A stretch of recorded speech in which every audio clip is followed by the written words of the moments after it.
La escóbula de la brújula. Dirige Jesús Callejo. Presenta David Sentinella.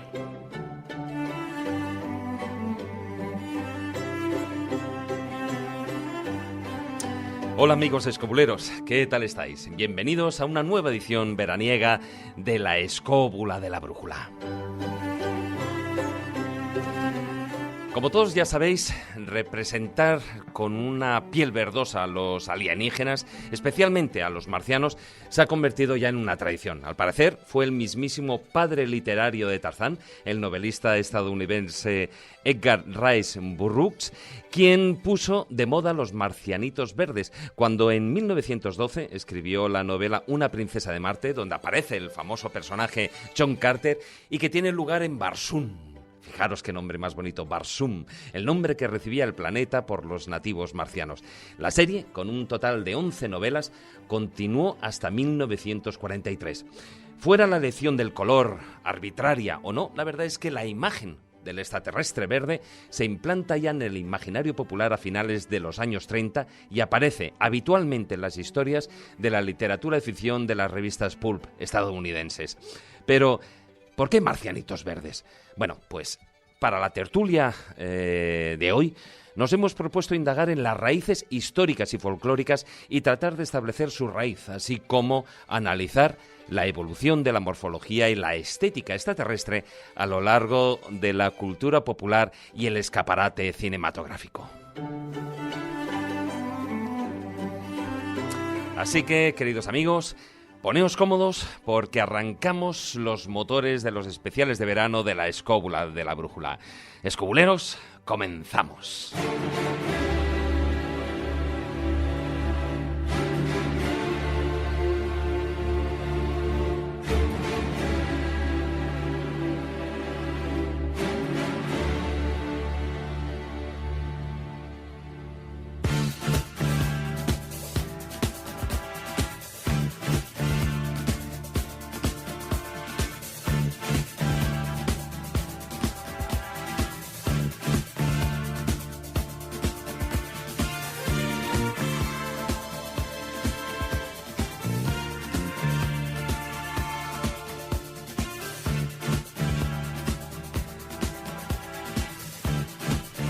Muy buenas, don Carlos Canales. ¿Qué tal, amigo? Bien, he venido en son de paz.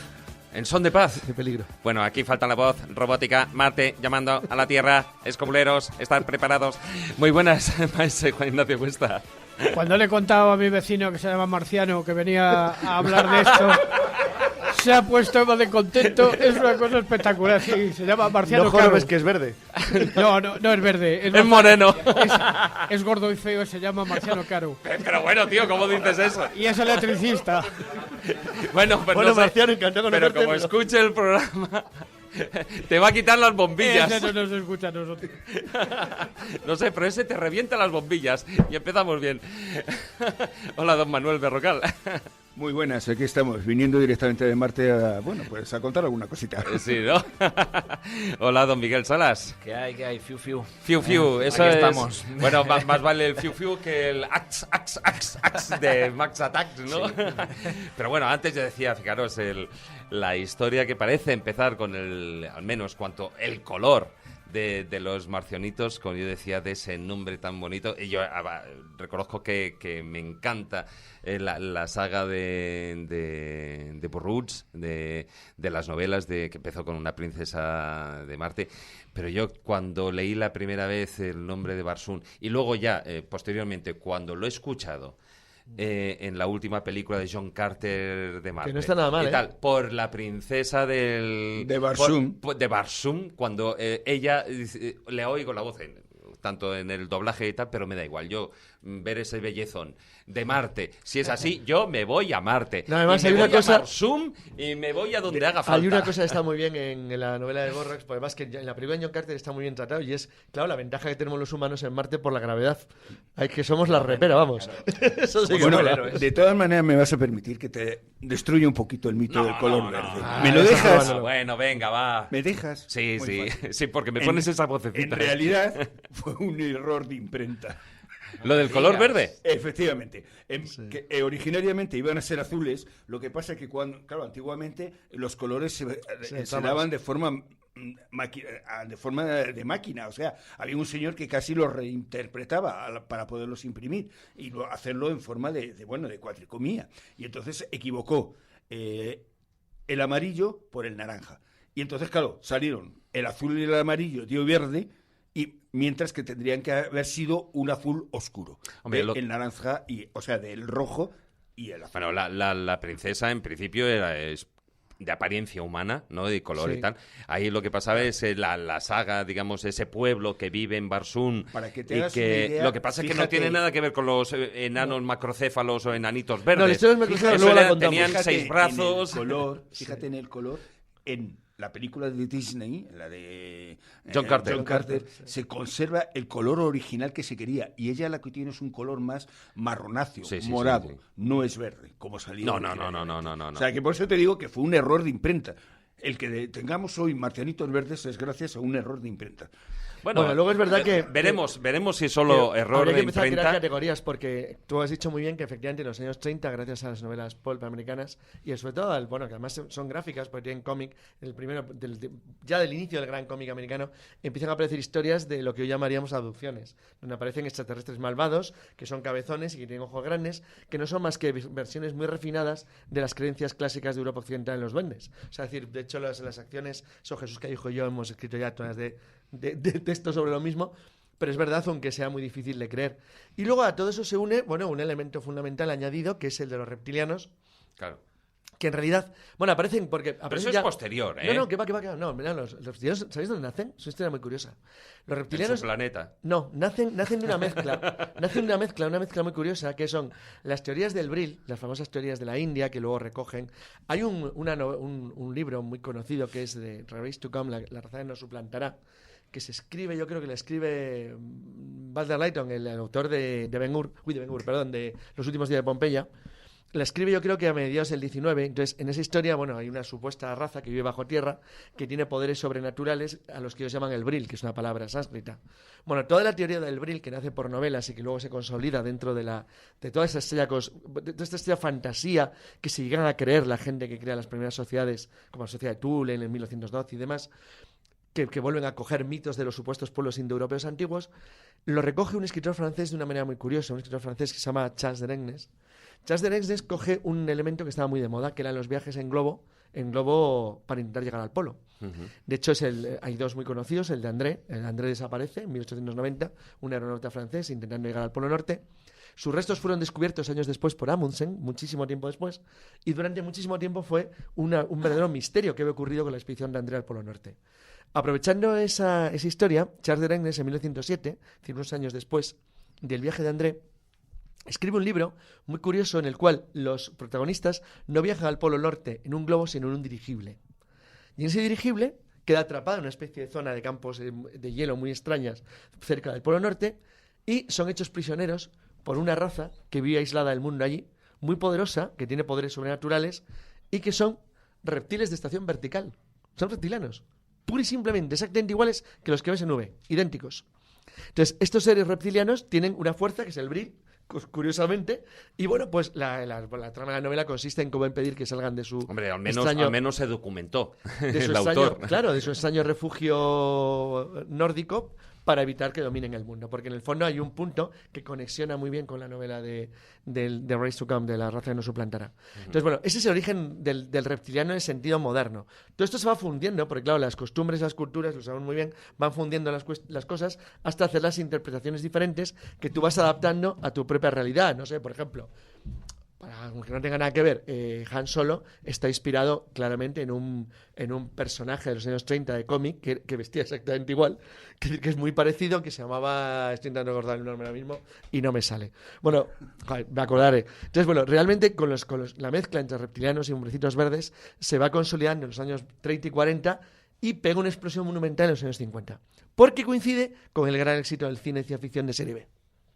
Bueno, de todas maneras, fijaros, has hecho allí ya el tema, la relación... Norwest Smith. Ahora te has acordado el el nombre. personaje. Ya has hecho esa relación con los, digamos, con los animales, con los lagartos, Sí, ya con tienes el los grupito anfibios, completo, tal. sí. Pero posiblemente, yo creo que, bueno, para empezar, yo creo que la primera mención folclórica de seres verdes o de niños verdes venidos de otro mundo es del siglo XII, los Sí, niños los verdes famosos de, los de Bull, de sí. Bullpit. Sí, ¿no? lo que luego hay la falsificación de Banjos Sí, por sí, parte pero de... eso es. Pero, ¿qué os parece la idea o lo más probable que sean, digamos, el origen legendario de esos marcianitos verdes, aunque luego ya podemos hablar de toda la evolución, al igual que con el tema de los reptilianos, etcétera, de una prolongación, una idea de una prolongación especial con lo que son los seres del bosque, los seres de gnomos, etcétera, etcétera, hasta llegar a ese mundo, digamos, eférico, ¿no? Realmente tenemos que ver una cosa, o sea, los marcianitos verdes, o sea, la historia de los ovnis en general nace asociada a un mundo absolutamente ya de desarrollo mecánico. Estamos hablando de unos años 40, años 50, que es cuando más o menos se empiezan a hacer las primeras alusiones claramente escritas, primero, lógicamente, sobre la posibilidad de mundos habitados que están viniendo a este planeta a hacer todo tipo de barrabasadas. Que, por cierto, se cumple un aniversario este año. Efectivamente, ahora estamos cumpliendo el aniversario de el primer avistamiento, el de Arnold, que se consideró, Kenneth Arnold, que se consideró como el inicio de la ufología. Sí. Ahora el gran problema es que, claro, todo el mundo está reconociendo que en su día Arnold habló de una bandada de pelícanos y que no habló de naves. Pero bueno, eso ya, el mito es el mito. Hoy no vamos a dejar el mito.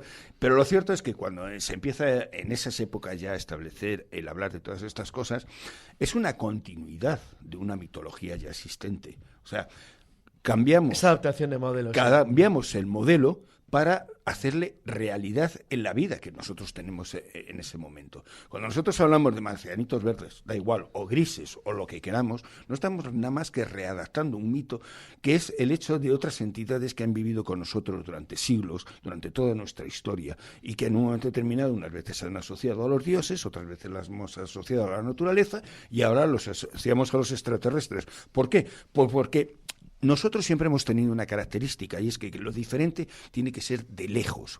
Vamos a ver, hay una historia que a mí me encanta contar, y es la de Phantom, el hombre enmascarado en España. De Phantom originariamente empieza siendo un señor que vive en las playas de Bengala. El primer héroe que llevó los calzoncillos por fuera. Efectivamente, el primer héroe que llevó los calzoncillos por fuera. Cuidado, es el primer héroe que lleva un traje al uso. Que la jungla de Birmania, de llevar esas mallas, estaba genial. Debía ser la leche, o sea, considerado de cualquier forma. Estamos hablando de un señor que, claro, primero eran las playas de Bengalí. Después, posteriormente, eran zonas perdidas de África. Luego resulta que estaba en los límites de Arabia. Es decir, que según la cultura americana iba mejorando, iban conociendo ciertas zonas de la geografía universal, el pobre Phantom iba siendo tirado cada vez más lejos porque tenía que ser un mundo mitológico, mágico, que en un momento determinado nadie supiera dónde estaba. La sombra que camina. Efectivamente.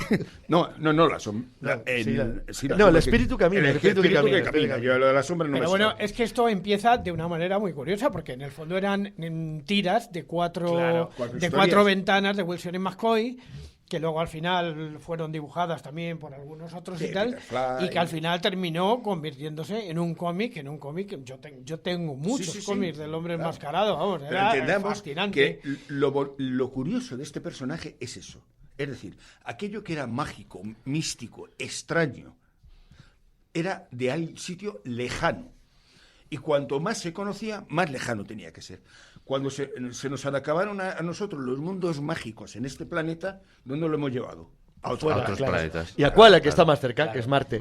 Por eso es el primero. Marte y Venus. Y Borro coge los dos planetas, tanto Marte como Venus. Claro. Esto ya empezó, como decía, en los años 40, pero se desarrolla a lo largo del tiempo en la ficción, en el cómic, pero también incluso en el teatro. Yo recuerdo, por ejemplo, una de las anécdotas que tengo es que recuerdo que tenía, 10 años o por ahí más o menos, y me llevaron a ver en el teatro, creo que era en el Monumental, a Diego Valor, Claro. que peleaba con unos individuos que los llamaban los velorcios, que eran de color verde y eran pues una especie de extraterrestres que Sí, no, unas bueno, máquinas de Diego- cartón muy raras y tal. Diego Valor es una historia en España que realmente... Y además en la radio se ha tuvo mucha perdido influencia, completamente. Fue uno de los grandes éxitos directamente a nivel de cómic. Y luego, bueno, en aquella época TVOs, porque en España hemos hecho TVOs hasta que llegamos un día en que nos encontramos que, bueno, como venía la transición, ya no teníamos TVOs, teníamos cómic.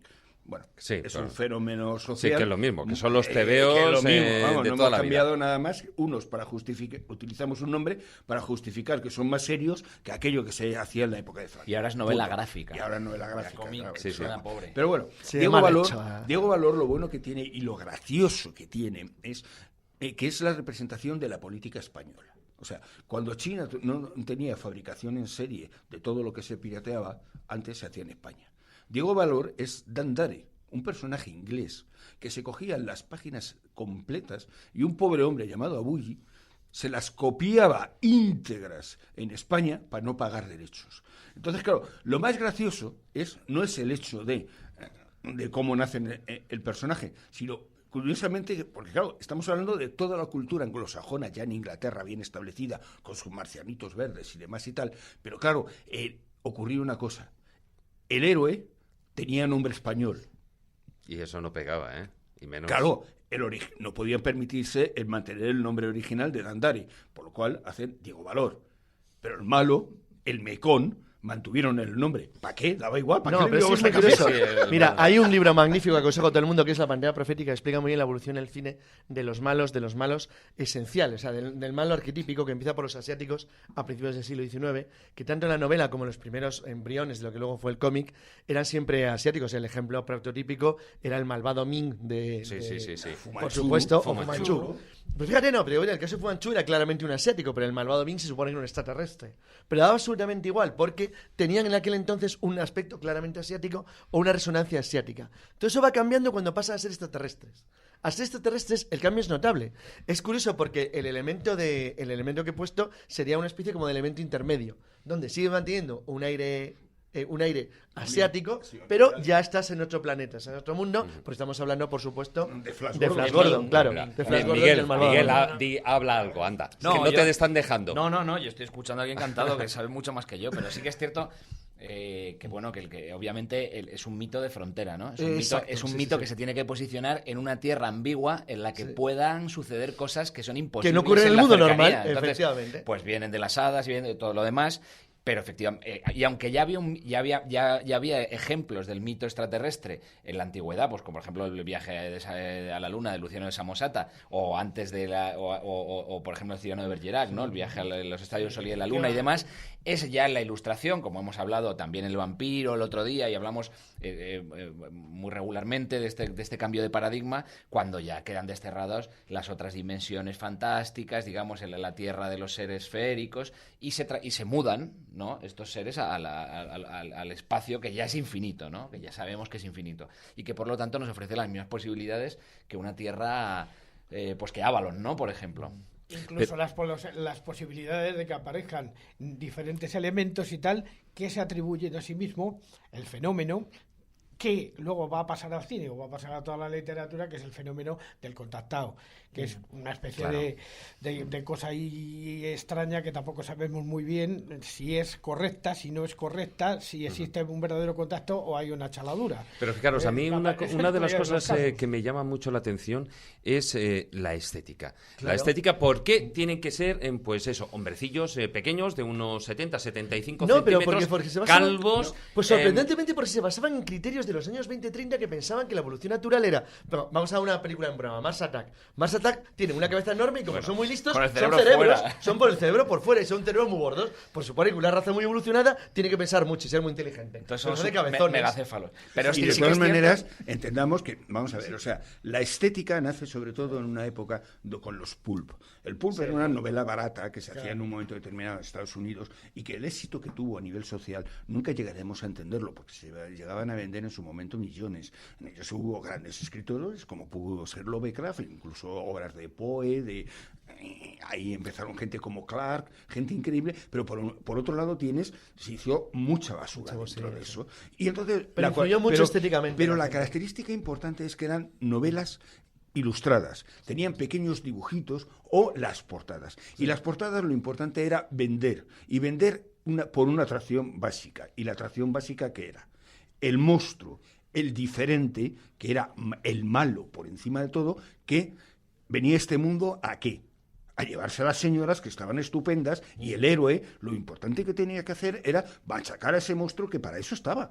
Entonces, esa estética que se mantiene, y se mantiene casi 15 años, o casi 20 yo creo años, que más, por lo menos de forma 20. continuada. Luego ya, porque es una mezcla luego que se estereotipa, cruza luego ya se mantiene. Sí, que cuidado. cruza el mito de la damisela en apuros, como llaman los americanos, Sí. que lo va mezclando con el mundo extraterrestre, porque se van como solapando. Se van Es una cosa solapando. muy curiosa. Porque claro, el monstruo histórico no tiene ya sentido. En un mundo de máquinas, vamos a ver, es que las cosas hay que verlas, el problema es que las cosas hay que verlas en su entorno. No podemos aislar los fenómenos del movimiento social o el movimiento histórico en el que lo vive. Cuando se crea el fenómeno del pub, estamos hablando de la época en que el desarrollo industrial es absoluto. Está claro que nosotros, en aquella época se creía que íbamos a conseguir lo que quisiéramos gracias a las máquinas. Entonces las máquinas, la máquina de tachuela y de remache, que quede claro, iban a ser el desarrollo más absoluto del ser humano. Y entonces te encuentras que, claro, todas estas cosas tenían que estar asociadas ¿a qué? A esas máquinas maravillosas. Si nosotros, los inteligentes de este planeta, hacíamos máquinas que eran importantes, los que venían de fuera tenían que tener unas máquinas impresionantes. Máquinas, además, con una capacidad destructiva brutal. Brutal. Vamos a hacer un cambio y vamos a centrarnos un poquitín más en lo que es esa evolución de la morfología y de la estética extraterrestre.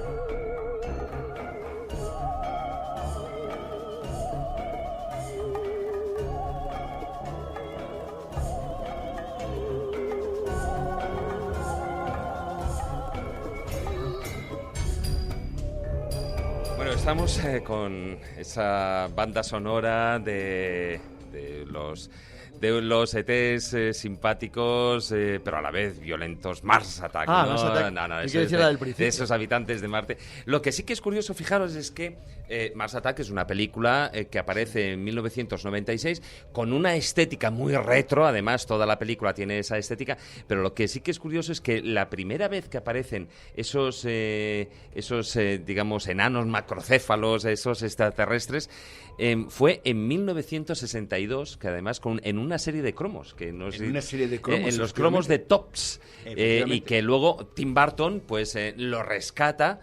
Porque además es que la estética es brutal y además acepta ese guiño pues de la época, ¿no? De esos De años. todas maneras, es que esa colección de cromos estaba basada en otra colección anterior. Estamos hablando del 43 o del 44. Ahí pero ya la memoria me falla. Estamos hablando de eso. O sea, la estética clara del marciano cabezón verde es años 50, completamente. Sí, lo que pasa es que en los años 30, en algunas revistas americanas, ya aparecía lo que era el extraterrestre macrocéfalo con traje ajustado, que es una de las variantes. Iban cosas de color plateado, de colores lisos, con enormes cabezas y ojos muy extraños, que siempre están haciendo algún tipo de maldad. Y como hemos dicho al principio, se van superponiendo con los malvados de las Damsels in Peril, las chicas en peligro, que son las chicas de las noveluchillas de principios del siglo XX. Entonces, esa estética que es muy visual, se ve acompañada de máquinas, como dice muy bien Manuel, de máquinas que pueden ser de máquinas estilo las de Wells, de la Guerra de los Mundos, máquinas sofisticadas, máquinas enormes, o platillos, es decir, naves voladoras. Y no solo eso, yo diría una tercera opción, y es la que el propio alienígena se convierte en una mezcla muy entre animal y máquina. ¿Qué es Alien? Claro, muy a menudo, sí, Sí, muy pero a eso es menudo. mucho más posterior. No, pero sí hay variantes Los en la época. originales, pero en los originales, vamos a ver, Alien ya es una revolución, seamos sinceros, que parte de una copia de una película un poco anterior, italiana. Pero en realidad lo que vamos a tener es una circunstancia, y es que la figura del ser destructivo por base no se asocia mucho, originariamente estamos hablando en los momentos de, sobre todo del mundo pulp, no se asocia sobre todo a seres animales, porque no hay ese concepto todavía. No, de hecho, bueno, que eso sería... puedan evolucionar. A ver, fíjate, es muy curioso porque eso determinado. tú creo que lo has visto, pero es decir, cuando yo hablo de en lo que tengo por ahí hecho sobre la evolución de los seres sobrenaturales, el Alien de Giger recoge de una manera muy clara la estética de una de las variantes del diablo de la Edad Media, que es la de San Wolframo tentado por el diablo, que es la del reptiliano, de ser verdoso, ágil, rápido y veloz. Es un tema que está relacionado con la pérdida del miedo al diablo y la sustitución del miedo por otro miedo moderno. Exactamente igual ocurre con las versiones rojizas del diablo, que se van transformando también en extraterrestres exactamente iguales. Hay elementos gráficos muy llamativos, pues son prácticamente idénticos que las imágenes medievales o renacentistas. Pero ahí tienes una cosa en particular. Vamos a ver, cuando hablamos de un mito, lo que no entendemos es que los mitos no son cosas fijas. Evolucionan, simplemente. Evolucionan. Sí, exacto. Cuando tú estás hablando de esa imagen de Giger, hay un punto que se nos olvida, que no comentamos. Giger era wicano. Fue uno de los grandes popes, como quien dice así, de la Wicca en parte de Centro Europa. Con lo cual, toda su simbología, la simbología antigua, centroeuropea y demás y tal, él la recupera en esa idea del nuevo paganismo. En su y propia fíjate, estética. hay un elemento, es decir, cual, hay un elemento que es muy llamativo, es decir, la estructura famosa del cuadro de San Wolframio tentado por el diablo. Si tú la comparas en el entorno donde está junto a una Biblia, tú ves la imagen de la iglesia o catedral en la que se encuentra y un cierto parecido con el Nostromo. Donde es decir, hay una estética catedralicia dentro de la estructura de la nave espacial. Cuando hablamos del Nostromo, o sea, vamos a ver, Alien nunca se ha analizado suficiente. Hubo ahí una serie de cerebros absolutamente increíbles que dieron un conjunto completo. Y el Nostromo realmente su imagen era eso. Era una catedral. Es una catedral, exacto. Es lo que está ahí. Era la catedral en la que el demonio... tienes un demonio dentro, efectivamente. Renace. Un demonio que encima nace de ti. O sea, efectivamente, claro. Es clarísimo. Esa imagen medio simbólica de que el hombre somos... El ángel y el demonio. Una cosa, hasta llegar a eso que sería la última hiperevolución del marcianito verde, porque lo que es el alien. Sí, eso ya es la última evolución. Hay unos serie de estadios todavía. Exacto. Esos estadios que son mucho más simpáticos, en cierto modo, pero que son igual de agresivos, porque lo bueno que tiene Mars Attack es que los marcianos son malos, pero malos, ¿eh? Y sin embargo parecen simpáticos todo el tiempo. Venimos en son de paz, venimos en son de paz. Sí, hasta que ven volar la paloma. Disparan con el rayo, ¿no? Entonces, hasta que ven volar la paloma y es un símbolo, además. Sí, es un símbolo porque la paloma es la libertad. Con lo cual, lo primero que se cargan es la libertad. Fijaros que salen de dos variantes. La libertad, la paz. Fijaros que salen de dos variantes, porque toda la estética que vamos a ir ahora hablando de ella, que alimenta el marcianito verde, se contrapone a otra variante extraterrestre que nace en los años 40. Esa es por poser a Arnold, que es el extraterrestre que viene a decirnos estilo Ángel, que somos seres malvados, el ultimátum de la Tierra. El bueno rubio. Claro, exacto, el ultimátum de la Tierra. Sí, ultimátum. Que se separa de ese mundo para decirnos, sois malos, vais a destruiros si seguís por este Pero camino. fijaros que no dejan a ser el tipo de mensaje, no deja de ser el mismo mensaje mesiánico es igual. digamos, de otro tipo de fenómeno que incluso en algunas ocasiones ha sido muy compartido, ¿no? Que es el de las apariciones marianas. Por ejemplo, pero fíjate, este marcianito verde tiene, lo que decía Miguel, tiene 4 elementos fundamentales. Es bajito, lleva trajes ajustados, lleva enormes escafandras, utiliza armas muy superiores a las nuestras, es relativamente malo, porque tiene una tendencia a hacernos el mal o el daño de alguna forma, es muy superior, se supone, intelectual a nosotros, pero siempre pierde porque luego tiene un defecto que le hace tonto, y entre todo ese camino, él se apoya con una serie de máquinas muy superiores. Esas máquinas muy superiores intentan dominarnos siempre de una manera que no es frontal. O sea, es muy raro ver casos como el de la Guerra de los Mundos. Normalmente son pocos, vienen a mezclarse en nosotros y vienen a hacer alguna extraña maldad. Eso deriva, como he dicho, en los dos elementos raros. El de ultimátum a la Tierra, el extraterrestre humano, guapo, bello, que nos viene a convencer de que somos malos y vamos por el mal camino, y el que nos quiere suplantar porque es una raza o un pueblo, una especie absolutamente anómala a nosotros, que lo que quiere es incrustarse en nuestros cuerpos, que nace con la novela más copiada del siglo XX, Sí, sí. que es Puppet Masters, Amos de Títeres, de Heinlein, que cambia para siempre en la novela de ciencia ficción, porque introduce el tema de la vaina, es decir, Exactamente. de los Sí. elementos vegetales o extraños que se mezclan en nosotros porque se apoderan de nuestros cuerpos. Sí, Entonces, sí, sí. Amos de Títeres, que es una novela fantástica, mete un concepto que ha sido copiadísimo. Luego todo se va mezclando.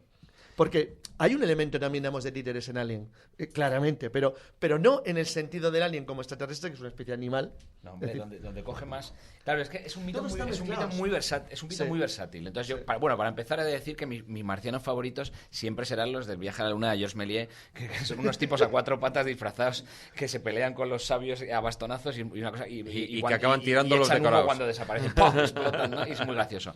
Pero es cierto que es un mito. Estoy pensando, por ejemplo, en películas de mi infancia, nada más. Claro. Ese mito del ser casi vegetal que vive entre nosotros, por ejemplo, está versionado varias veces en La tienda de los horrores, ¿no? Exacto. Que es un extraterrestre. Pero estoy pensando en ET, estoy pensando en los Critters, estoy pensando en Todos. Enemigo Mío, que es una película Pero sí, magnífica, De esa, ¿no? esa precisamente Que es una- yo creo que claro. merece una especial, Pero- un especial Claro, análisis. pero fijaos, un pequeño fijaos que estoy detallito pensando... antes de un segundo detallito Sí. sobre ET. ET, ¿os habéis dado cuenta que es el extraterrestre verde clásico al que le ponen ojos humanos para enternecerlo? Claro, bueno, Literalmente. y como de pie viejo, ¿no? Sí. Tiene piel de pie viejo. Pero luego, fijaos que una de las películas ya de los 90 que habla del tema de los extraterrestres, Contact, es una película en la que el extraterrestre se aparece como el padre del protagonista, Sí, de porque ya se ha pasado, digamos, a otro nivel, ¿no? Esa versatilidad de formas del extraterrestre de repente se convierte en el padre de la chica porque ella quiere verle como a su padre, que es esa persona a la que ha estado echando de menos siempre, ¿no? Pero hay otras muchas, por ejemplo, Alien Nación, que es una película Buenísima, maravillosa, que es buenísima, una buenísima. película negra, ¿no? Total, de estos extraterrestres que hacen una Les gracia, tienes que dar se identidades que se humanas. emborrachan con leche agria, ¿no? Con leche cortada, que se Que cogen cogen unos pedos además tremendos. nombres de escritores. Sí, porque- Bueno, sí. antes tuvimos Es otra divertidísima. historia mucho más divertida, que eran aquellos extraterrestres que emborrachaban a los jóvenes inyectándoles alcohol en la sangre. Porque claro, teníamos el problema de que el alcoholismo era habitual en Estados Unidos dentro de la juventud. ¿Y cuál era la causa? Los extraterrestres que venían, e incluso fue una base para una película. Atención, que tenemos una comunicación ahora mismo que acabamos de recibir justo en el programa. Hola, soy del planeta Sucubus. Vengo del fondo de los mares interestelares, un poquito más allá de las puertas de Gerión. O sea, allí por la calle Montera, pero a la derecha. Bueno, pero a ver, yo decía, yo quiero de esas pastillas que tú tomas, ¿eh? Maese, yo quiero de esas pastillas que tú El tomas. planeta Sucubus, o sea, Sucubus. Bueno, a ver, han aparecido varios nombres que sí que a mí me gustaría analizar. Uno de ellos, y lo considero una película especial, porque además marcó, yo creo, no ha sido muy famosa, pero sí que marcó un momento determinante, primero en la fusión en la evolución de ese marcianito verde. Segundo, relacionándolo con el verde lagarto. Y estamos hablando, evidentemente, de Enemigo Mío. maravillosa. Enemigo Mío, o sea, sin hacer un spoiler, es una situación en la que dos enemigos, un humano y un extraterrestre, se encuentran luchando en el espacio y acaban en un planeta, En un los dos planetoide. solos. En un planetoide, los dos solos. Y para, bueno, pues Pero sí, es el mito tratar del de otro, ¿no? existir, Claro. exactamente, para tratar de seguir viviendo, pues tiene que contar uno con la ayuda y el apoyo del otro. Con lo cual, es decir, o se matan, y si se matan, pues no pueden vivir porque uno necesita del otro para su existencia, o vienen y llegan a una entente cordiale, que es, y a partir de ahí ya sigue evolucionando la película. Pero fijaros ahí, en cuanto a la estética y en cuanto a esa evolución, a mí me llama mucho la atención el aspecto, por ejemplo, de ese extraterrestre, de Enemigo Mío. Pero es muy humano, o sea, simplemente Sí, es es un verdoso humanoide, porque ¿eh? tiene que ser verde, pero es muy humano. Tiene un aire reptiloide, claro, pero Hombre, forma totalmente. parte, claro, pero forma parte de una estética muy similar a la nuestra. Son estéticas espejo, en la cual son variantes de nosotros mismos convertidos en otra cosa. Insectizado. Exacto, un Sí, poco, pero, ¿no? sí, pero pero no pasa si hoy más en día allá. viéramos lo que hoy en día Sí. se conoce en ciertos foros, Como un reptiliano, tanto sí. fantasiosos de reptilianos, pues Sí. es que es ese el paso intermedio de esa imagen. Claro, de hecho es bien conocido que el moderno reptiliano nace de dos, aparte de lo que contó Derengnes, que es perfecto, o sea, Derengnes es exactamente igual, el Epipol de Pol, el pueblo del Polo, es así, aunque sea 1907, realmente hay un hecho fundamental que son dos, se mezclan dos cosas. La famosa exposición itinerante por el mundo de los supuestos reptiles de estación vertical que hubieran el dinosauroide, que hubieran sido la evolución humana hacia una especie de humanidad reptiliana de unos restos de una especie de velociraptores encontrados en Canadá en los años 70, entonces donde se hizo un trabajo de cómo hubieran evolucionado si hubieran seguido en la Tierra, si no hubieran desaparecido. Eso se hizo muy famoso, muy famoso, porque parte de la gente que trabajó en esa recreación, que en España, por ejemplo, estuvo expuesta en el Museo de Ciencias Naturales en el año 81, 82, fueron los mismos que diseñan la estética de los extraterrestres para una serie que fue un pelotazo mundial, que es V.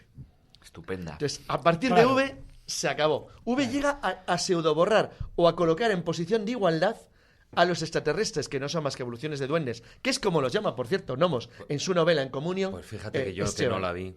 Yo es que no Ay, la soportaba. Diana. Bueno, pues Yo no soportaba la serie. Pero cómo no, Que no. Que me parecía el oeste llevado al espacio, coño. No, Fíjate, decir, Pero, Bueno, era así, era el oeste llevado al espacio. pero estamos hablando de un concepto. Pero A sin nivel calidad, social, sin cambió calidad. la imagen Porque que todos Isaac Asimov Que no hace hablamos algo de eso. parecido con el Imperio Pero, Romano. David, y fundación, pero y estamos fundación, pero- hablando de la imagen. Entonces, es cierto que eso cambia completamente la imagen y la separa un poquito del otro extraterrestre, otra tipología extraterrestre, que se hace hiper famoso en esos mismos años, que es el de Will Strieber por Comunión y el de Intrusos. Sí. La historia de Cooper Woods. Y tiene la genialidad de meter el extraterrestre colaboracionista, que es el vegetariano, que no puede comer a los seres humanos porque se le revuelve la barriga. No, pero espera, que y se como hace de hablamos- la resistencia. Exacto, como hablamos de estética, hay dos.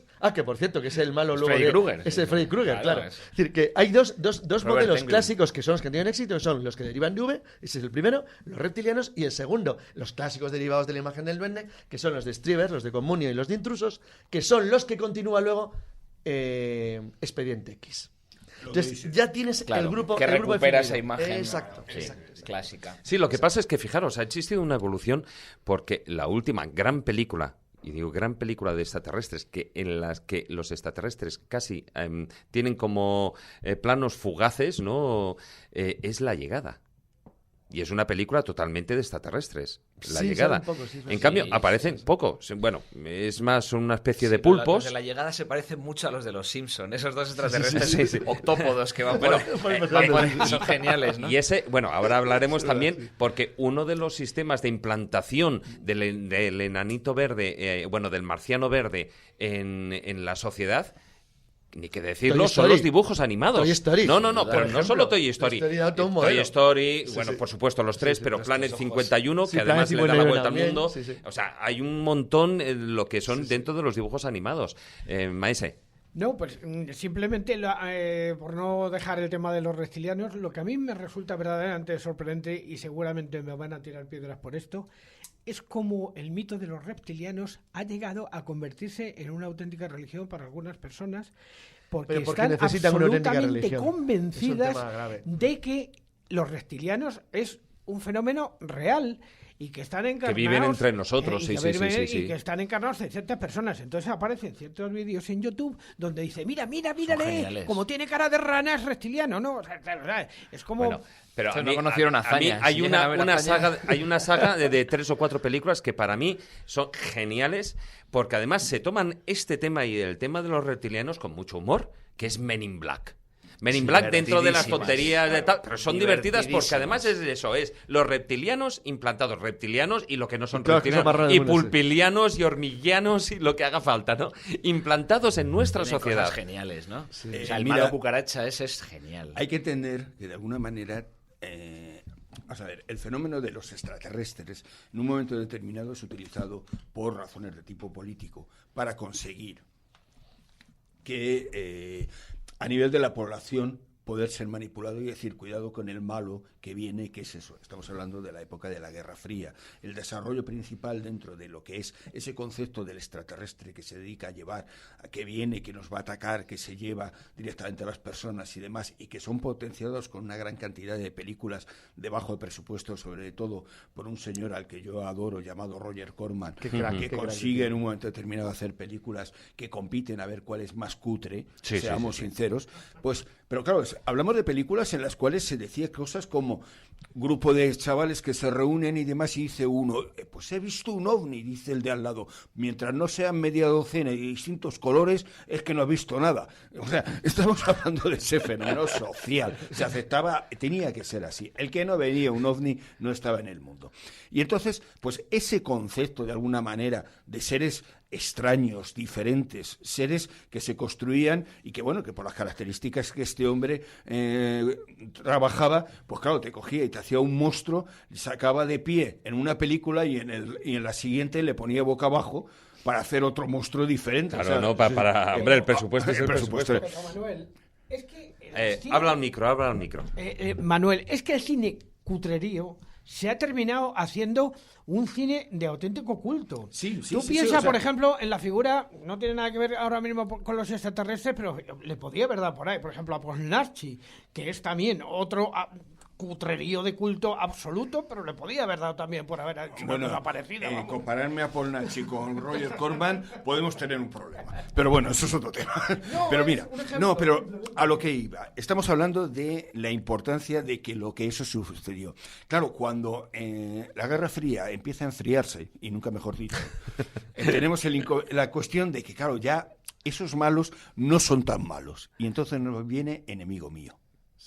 Claro. Es decir, estamos hablando de fenómenos pero al menos no tenía una estética soviética, así como en otras películas, Pero y por ejemplo los antihéroes. Ese malo establecido que siempre ha sido, que va a venir, que nos va a destruir y demás y tal, es humano, sí. Ya resulta que es un humano. Entonces, lo que tenemos que entender es que el cine realmente es una proyección de lo que es la sociedad, absolutamente. Y nos va a contar aquellas cosas que en la sociedad se mueve, se dice y se comenta. Y si se comenta ya que los rusos ya no son tan malos, aquellos que vienen del más allá podrán ser reptilianos, podrán ser lo que quieras, pero resulta que son más humanos, porque en enemigo mío, seamos sinceros, el extraterrestre es más humano directamente que el propio humano. Americanos, mirad bien a vuestros amados candidatos. No son más que odiosos reptiles espaciales.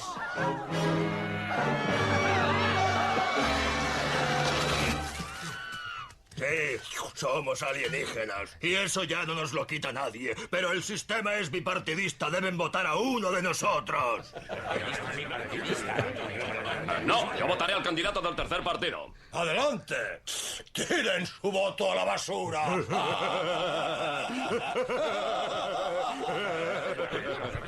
Bueno, eso es uno de los guillos de control de Fran, pero fíjate, además ya acabamos mezclando, porque dentro de lo que son los reptilianos, además también se les ha mezclado la evolución de ese marcianito verde, ya va al reptiliano, y no solo a eso, sino a altos lugares de poder, con sociedades secretas, con manipulación de los medios de comunicación. De hecho, aquí, bueno, yo creo que Fran es uno de ellos, que nos ha puesto así el corto para disimular.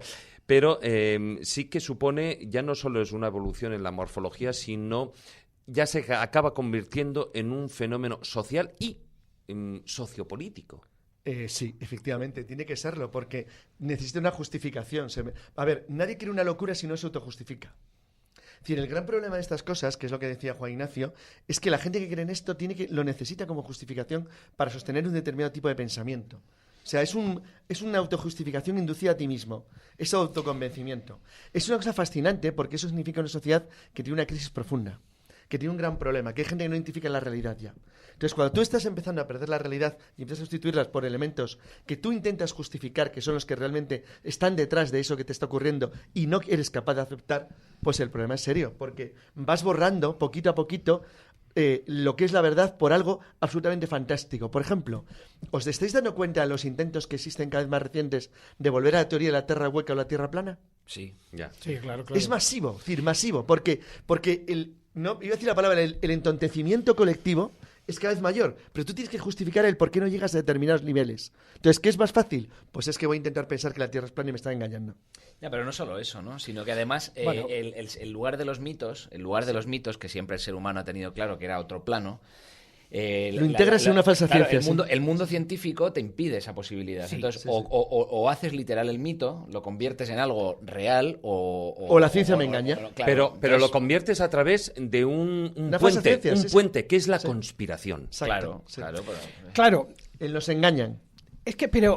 Es que en este tipo de fenómenos sociológicos se ha dado de todo. Estamos hablando, por ejemplo, del fenómeno sociológico de los reptilianos, de la Tierra hueca y todas estas cosas. Y, por ejemplo, hay uno en el que yo fui especialmente protagonista, que fue en el caso Humo. En el caso Humo, donde nos encontrábamos con unos personajes que, por lo visto, no podían escribir a máquina porque el dedo índice lo tenían muy débil. El tal Saliano, todos aquellos personajes que aparecieron y que no dieron lugar a una película, pero desde luego la podían haber dado. Y que a pesar de que sabemos perfectamente que el caso Humo es un caso que tiene un origen muy humano y muy discutible, la gente sigue pensando que existe un planeta Humo que está situado en la constelación de Reticulum, cerca de allí, y que ha dado lugar a fenómenos extraños como el de uno que ya conocéis perfectamente, que es este hombre que pensaba que era el planeta no Reticulum, sino Reticulín. porque en el plano mítico, en el plano simbólico, funciona. Claro, y aunque a una persona le quites todo el sustento real de algo que cree, eso le sigue funcionando como un mito. Pero mira, para que nos... estamos hablando de un caso absolutamente que lo bueno que tiene, el caso Humo, que tiene un inicio, un final, es completamente controlable en el tiempo, las personas que han estado implicadas y demás. Y no nos damos cuenta que el señor que crea Humo nos vende el primer capítulo de Los Invasores. Es que el primer capítulo de Los Invasores, que se supone que hay una nave... La famosa serie de los años 60, ¿no? Claro, Sí. que aterriza directamente al lado de un bar en medio del desierto. Pero en Los El Invasores caso de existe Alcorcón, lo que- no sé qué, todos aquellos que nos vendieron como un fenómeno social, era que son directamente el versiones, primer versiones capítulo. pero fíjate, son versiones suavizadas de Puppet Masters, de Amos de Títeres, que es no deja de ser una conspiración. Claro. Es la posibilidad de que un ser Los teleñecos, que son... inter- ¿Qué dices? Los Muppet No, Pass, Puppet no, Masters, los amos de los títeres. Ah, vale, Puppet vale, Es vale. decir, lo que inspira... Los teleñicos eran los... Sí, no, pero fíjate, es la idea de que tenían tú su marciano. infiltras una élite en tu sociedad que te va sustituyendo lentamente. Claro. Entonces esa es la idea base de la conspiración. La idea base de la conspiración, pero que en Los Invasores, que no podían mover el dedo meñique era, ¿no? Que no podían Evidentemente, mover. y los sumitas no podían mover el dedo de Índice, ¿no? Sí. Pues tienes un problema de distinción fácil, levantándose con el dedo intentando Bueno, disimular. el que no tenía problemas con mover el dedo era ET. Ah, bueno, es que sí. no lo tenía, ¿eh? El pobrete. Pero bueno, sí, ahí hay una humanización Completa, donde, sí. donde también hay cierto tipo de humanización en otra gran película que es Encuentros en la tercera fase, donde Sí, ahí pero se esa es toma, otra historia. se plantea el tema de otra manera y ya del contacto directo. Sí, pero esa es otra historia. Es En el convertir a caso este texto en una especie de ET, muñeco simpático. En el, ET caso sí. en el caso de ET tenemos un fenómeno sociológico que es el de el muñeco humanizado que nos va a llevar a un mundo de sentimientos. Pero en el caso de Encuentros en la tercera fase es completamente distinto. Está estableciendo la hipótesis de algo que sí que puede llegar a suceder en un momento dado y tal, por extraño que parezca. Para algunos ya ha Claro. sucedido, evidentemente. Hombre, evidentemente para algunos ya ha Yo sucedido. no sé si estoy preparado para que me digas que no, que lo de ET no puede pasar. O sea, me destrozas la vida. Claro. Bueno, a ver, vamos a hablar de ET. Un segundito. ¿Tú te has leído la novela? No, qué Bueno, novela. Yo pues, soy de Spielberg pues a la muerte. novela que da pie a la película, alucinarías. Yo os recomiendo que mucha gente la lea, porque esa sociedad, esa familia de la sociedad norteamericana que vive en una urbanización y tal... El suburbio, sí. No es que sea un suburbio, pero la madre muy normal no es. Para empezar, o sea, no solo ha tenido unos problemas de separación, sino que los tiene de alcoholismo y de drogadicción. O sea, que a saber lo que veía. O sea, que al final ET sabe a dónde va. Sí, claro, luego te digo una cosa. O sea, que la película se complica mucho más, ¿eh? O sea, lo que es la realidad social no es tan tierna y tan blanca como, tan idílica, ¿no? como tan idílica como Spielberg la plantea en el cine. Y ET se basa también mucho, la creación, el muñeco realmente se basa sobre todo en un dibujo que hizo Sánchez Auri, un español, para una serie de Eire en Estados Unidos, y que le copian descaradamente. ¿Me entiendes? Claro, la diferencia es que si encima lees la historia de ese ET de la serie de terror, pues claro, que no sé un animal que se dedicaba a irse comiendo a la gente, o sea que mejor le buscamos antecedentes. No sé yo qué hubiera dicho Darwin de ET, ¿no? Un tío sin rodillas, con las patitas cortísimas, que es incapaz de, joder, macho, digo, si te caes como un bolo y no te levantas. Ya, pero realmente se evolucionaba de los pimientos de Roger Corman. Y digo los pimientos porque los extraterrestres que hacían eran como pimientos grandes, de padrón. Se movían ahí como podían. Joder, y esos eran los que venían a este mundo a destruirle, ¿no? Con lo cual, pues bueno, o sea, con la movilidad que tenían como para salir corriendo. Por cierto, es curioso que la última revisión de este mito, que es el de Stranger Things, de esta serie, que es muy Spielberg y muy de años 80, vuelva a situar al ser extraño en otra dimensión, ¿eh? Ya no sea en un planeta. Es la moda ahora mismo son... Pero es que ahora la moda es... Vamos a ver. Están en otros universos paralelos, ¿no? Estamos hablando de que es una representación social. Claro. Es un mito que representa las necesidades de las personas. Empezamos creyendo a aquellos extraterrestres que venían en naves que nos iban a comer, luego creímos en los hermanos del cielo, porque como éramos incapaces de creer en un momento determinado y de entender que nosotros no somos capaces de ayudarnos, pues tenemos que traer los angelitos maravillosos de fuera a ver si nos solucionan. Y vamos evolucionando. Y ahora ya los extraterrestres ya no vienen en naves con remaches. Claro. Ahora vienen, son interdimensionales y saltan y crucen. Claro, fíjate que... ¿Pero por qué? Porque es que es la evolución nuestra, la estamos reproduciendo en eso y diciendo claramente, no, es que ellos que son mejores harán mejor lo que nosotros estamos haciendo ahora. Cuando... Hablábamos de los mundos del año 2000 en TVOs, películas y demás. Vaya engaño. Claro. Yo he llegado al 2000 y ¿dónde están los coches voladores? Y el patinete volador de Marty McFly, jolín. ¿Dónde está eso? Piensa, por ejemplo, que cuando aparece el extraterrestre bueno que viene a decir al ser humano, estáis perdiendo los papeles, tal, es cuando empezamos a poder destruirnos a escala planetaria. Evidentemente. Vamos a ver, Adamski nos trae los hermanos buenos del espacio, los altos rubios nórdicos y demás y tal. ¿Después de qué? De que se hace una película que es Ultimátum a la Tierra, que en realidad es quien nos da esa imagen claramente del que viene a ayudarnos. Y entonces, claro, y lo que él nos vende, que es un grupo a nivel galáctico que vienen aquí a ayudarnos directamente para que no nos destruyamos, curiosamente luego es lo que nos vende Adamski. Con lo cual estamos hablando de que esa es la evolución existente. Y luego vienen de las sillas de ruedas a decirnos que no son tan buenos y que lo más probable es que si pudieran llegar aquí vendrían a esclavizarnos y hacernos la santísima puñeta. Y me refiero lógicamente a Stephen Hawking. O sea, es que entendamos que la historia está escrita de una manera. Hawking lo que dice claramente es que el que tiene mayor poder, ¿qué hace? Pues ejercerlo. La historia nuestra, ¿en qué se fundamenta? En países destruyendo países. Pues fíjate, hablando precisamente, no sé si países destruyendo, cuanto menos a gente destruyendo sociedades enteras, como es el caso de esta película, también centrada en Marte. Desafío Total. Desafío Total, Total Recall, basada en la novela. Primera versión, no quiero ver esa. No, eso es lo que quería yo decir. O sea, ¿a quién se le ha ocurrido? Para que les pesa mucho la versión de Arnold Schwarzenegger. ¿Cómo que le pesa? Es la mejor con mucho, por favor. Sí, para aquello de que algunos por cuestiones políticas ya con Arnold no quieren saber nada. Bueno, porque no quieren saber, pero poner a Colin Farrell...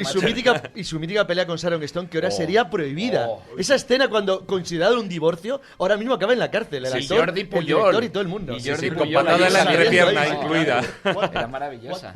Jordi Puyol saliendo. Le salía de la barriga uno, Jordi Puyol. Claro, Cato, que era la base de la revolución de Marte. No, pero fijaros, ahí no me acuerdo el nombre del mutante, que es lo que Cuato, se crea. Cuato. Pero fíjate, el parecido entre Quator y Yoda. Yoda también es otro marciano verde. O sea, marciano entrecomillado, un extraterrestre. Yoda está más cerca del duende.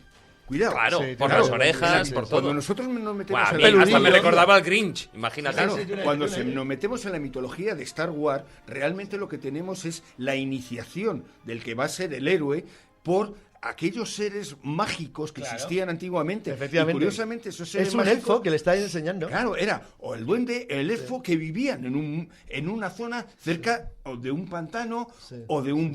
que se hacía el tonto fenomenal. Claro, el mundo de Dagobah, que es un pantano a lo bestia. Claro. Y que es este personaje, pues el elfo que está allí en ese mundo para enseñar al héroe a salir a llevar su misión. Claro, las fuerzas telúricas. Claro, totalmente. Por cierto, qué guiño más simpático que en el episodio 1 de Star Wars, en el Senado de la República Galáctica, aparezcan ETs. Por ejemplo. Sí, hombre, claro, esos son guiños. Pero fijaros, ya cuando hablamos, y ya estamos terminando, estamos con los últimos minutos, pero, por ejemplo, una de las películas que ha salido en los últimos 7, 8 años, porque creo que es de 2009, que además fue una crítica social muy fuerte, sobre todo a la apartheid, evidentemente. Y es Distrito 9. Distrito 9. Distrito 9, una nave pero es una película sobre Johannesburgo. Es una película sobre el futuro del mundo, porque en realidad los extraterrestres son secundarios. No tiene nada que ver, son otra cosa. O sea, aunque haya extraterrestres es lo de menos. Lo que está demostrando es el mundo de los refugiados. Lo tienes delante de tus narices. Claro, pero es que la he sacado a colación porque ya no es que fuera por el apartheid y tal. No, es que como tú dices, es una película actual de refugiados. Por el mundo, además por los guetos, pero por los guetos de refugiados. Y el mestizaje, que es lo que le pasa al protagonista. Una película de refugiados porque los meten además en Soweto, que es el detalle interesante. Además, el ovni no aparece en Nueva York, aparece en Johannesburgo. Un sitio absurdo. Luego, lo de las mafias nigerianas que dicen que tienen poderes mágicos y te los comes, o el que se alimenten de comida de gato. Todo el detalle de Distrito 9 es una película sobre los refugiados, es fantástica, sobre el mundo futuro europeo y occidental. Por cierto, no quisiera, por si luego se me olvida, dejar de mencionar el libro más bonito que se ha escrito jamás, en mi opinión, sobre los extraterrestres, que es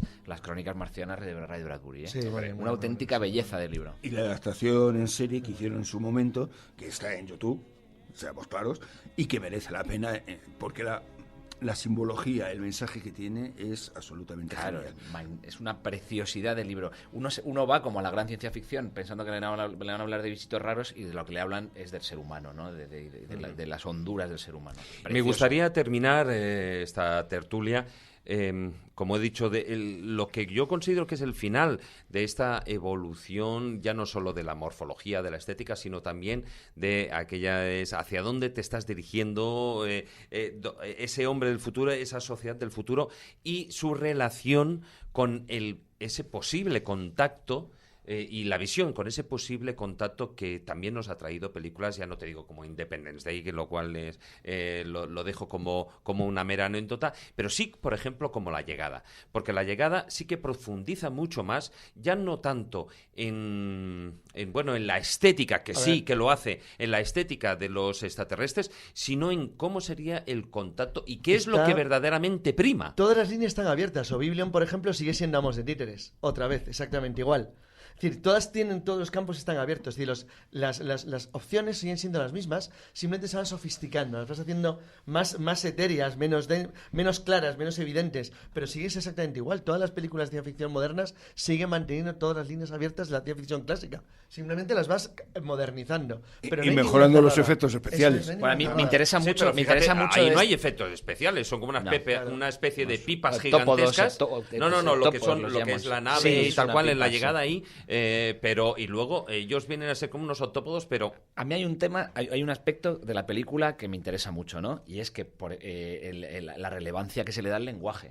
La parte se lleva a un matemático y se lleva a una lingüista, una especialista en lenguas, porque ¿cómo te vas a comunicar con un bicho? A mí me recordó la historia famosa cuando hablamos ahora de los vientos del Link. Hombre, yo prefiero eso que no lo de Mars Attack, ¿no?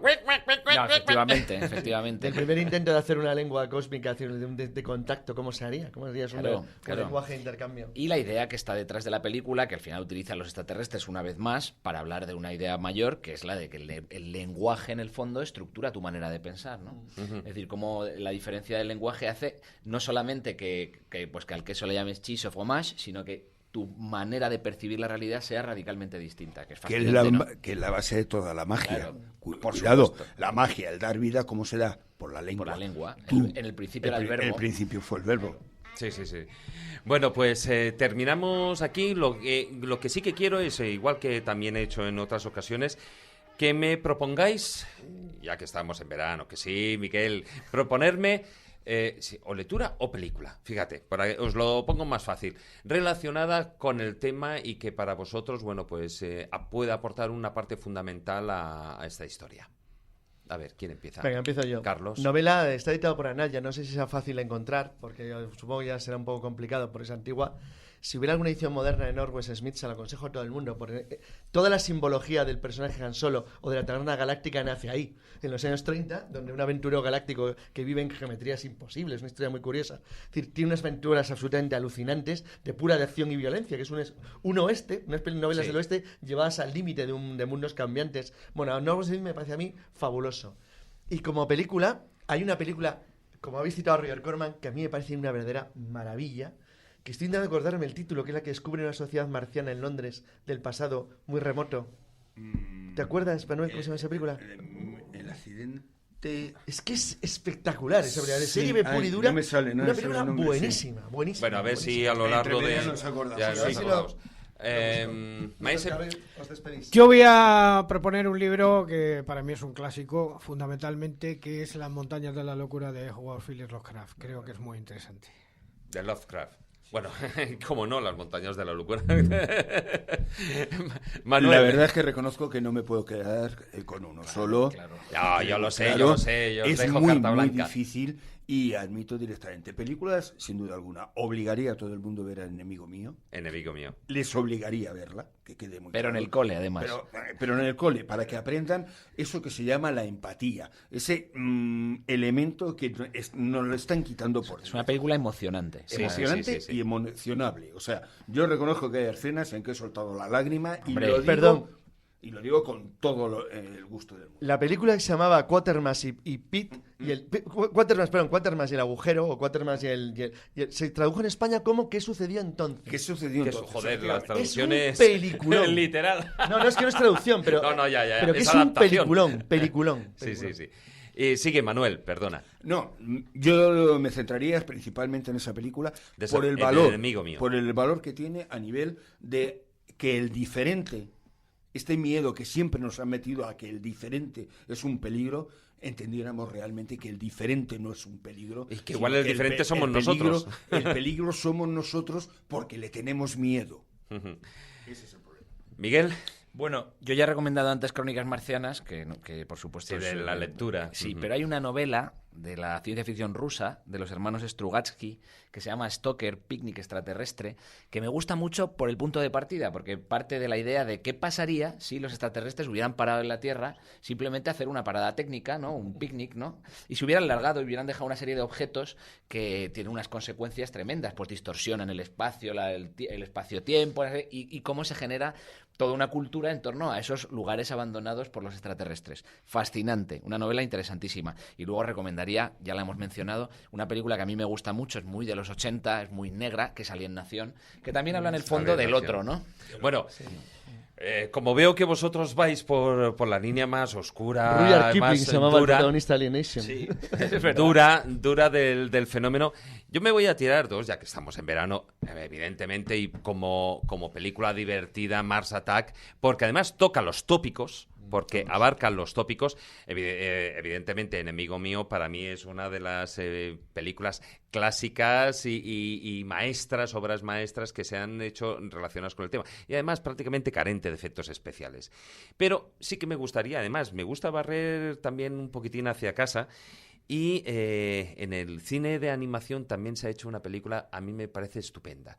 Porque nosotros siempre nos planteamos de el hombre va a la Luna o el hombre va a Marte y allí se puede, pues saber que ese tipo de sociedad se encuentra, etcétera, etcétera. Bueno, si hay vida, si no hay vida. Pero ¿qué ocurre cuando el hombre se va a ese otro planeta y se encuentra con que ahí hay una sociedad establecida como la que podía haber en Estados Unidos pues en los años 60. Y estoy hablando de Planet 51.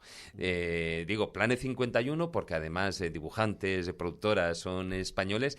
Me parece una película estupenda de dibujos animados, de cómic, que para toda la familia, y que dentro o incluso saliéndose de esa parte superficial del humano que va y se encuentra con una sociedad determinada muy parecida a la que podía ser la humana, sino es el ponerse en los ojos del otro, el mismo mensaje de enemigo mío. De enemigo mío.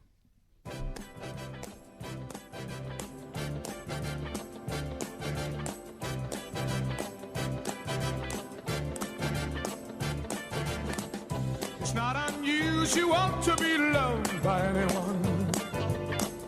It's not unusual to have fun. Y como muestra un botón, bueno, el gran Tom Jones, pero con uno de sus temas más famosos, pero lo que es curioso es que, bueno, los que no hayáis visto, ya que os sirva, y los que la habéis visto seguro que lo recordaréis, la escena de Mars Attack, porque, bueno, es una película donde aparecen grandes figuras del cine y algún que otro cameo como el de Tom Jones.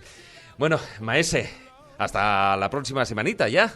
Sí, terminando el verano. Me voy a coger el platillo volante y me voy a ir. Sí, ¿no? Te vas a ver cómo llevas las plantas, si tienes que regarlas o no.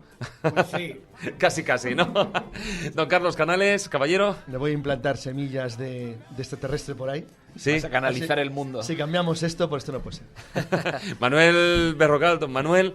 Poco que decir. Tú prefieres las nanomáquinas por las venas, ¿no? Bueno, me callo lo que prefiero por las venas, que luego la gente piensa muy mal. No, ya. Hasta la próxima lo vamos semana. a hacer. Hasta la próxima semana. Don Miguel, caballero. Don Pues Miguel nada, Salas. hasta la próxima, aquí escuchando a este auténtico extraterrestre del planeta Gales. Sí. Y hasta prontito. Hasta prontito. Bueno, también agradecer a Fran que nos ha estado acompañando en la parte técnica, incluyendo todos esos efectos y esas bromas. A todos vosotros, queridos escobuleros y oyentes, muchísimas gracias por estar con nosotros una semana más. Os recuerdo nuestra página web, laescobula.com, nuestra presencia en las redes sociales, en Facebook, la página oficial La Escóbula de la Brújula, y en Twitter nuestro perfil es @escobuleros. Por supuesto, también tenemos ahí nuestro canal de YouTube, donde podréis seguir viendo algunos de estos vídeos. Queridos amigos, tratad de ser felices e ilustraos. Hasta la próxima semana. Que terminéis muy bien el verano.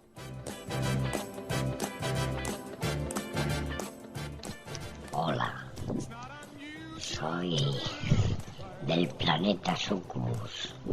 Vengo del fondo de los mares interestelares, un poquito más allá de las puertas de Gerión, o sea, allí por la calle Montera, pero a la derecha.